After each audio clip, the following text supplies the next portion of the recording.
بلوچستان میں بارشوں اور دہشت گرد حملوں کے نتیجے میں معطل ہونے والی ٹرین سروس کو کئی روز گزر جانے کے باوجود بھی بحال نہ کروایا جا سکا، جس سے ریلوے کو روزانہ 15 لاکھ روپے کا نقصان ہو رہا ہے۔ بلوچستان کے ضلع بولان میں دہشت گردی کے نتیجے میں پل گرنے کے باعث کوئٹہ سے اندرون ملک کے لیے ٹرین سروس ایک ہفتہ گزر جانے کے باوجود بھی بحال نہ کی جا سکی۔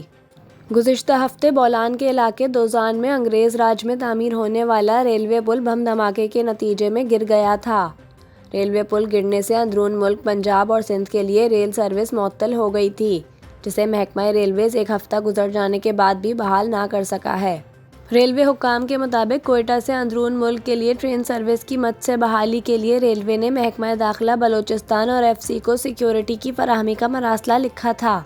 لیکن 7 روز گزر جانے کے باوجود ابھی تک سیکیورٹی دینے کا فیصلہ نہیں ہوا،